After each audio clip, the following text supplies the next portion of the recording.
السلام علیکم ورحمۃ اللہ وبرکاتہ۔ لئے حاضر ہوں ایک بار پھر میں آپ کے سامنے آپ ہی کے لیے۔ الحمدللہ ہم نے زا کے بارے میں پڑھا، آج ہم انشاءاللہ سین کے بارے میں پڑھیں گے۔ سین کا مخرج بھی وہی ہے جو زا کا مخرج ہے، یعنی زبان کی نوک اور ثنایا سفلا کا کنارہ اور ثنایا لیا گیا۔ اس کی کچھ مثالیں جیسے سمکن، سبقن، سلامن ہے۔ سین میں تھوڑی سی ہلکی سی آواز نکلتی ہے اور سا کی آواز آتی ہے۔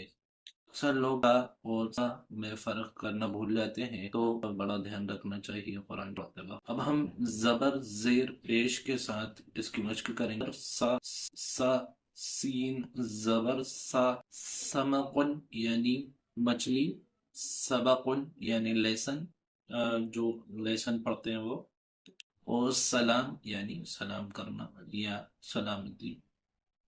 سین زیر سی، سین زیر سی، سین زیر سی۔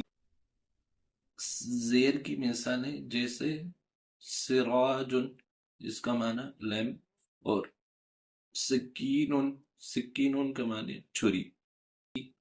سین پیش سو، سین پیش سو، سین پیش سو۔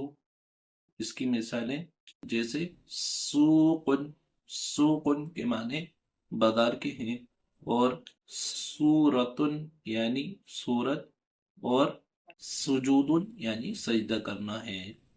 اب ہم سا پر جب جزم آئے گا ہم اس کی مشق کریں گے، جیسے حمزہ سین زبر اس، حمزہ سین زبر اس، حمزہ سین زبر اس، حمزہ سین زیر اس، حمزہ سین زیر اس، حمزہ سین زیر اس، حمزہ سین پیش اس، حمزہ سین پیش اس، حمزہ سین پیش اس۔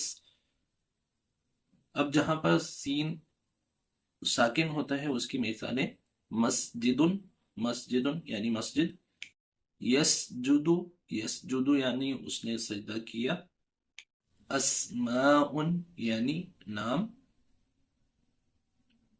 جسم یعنی جسم۔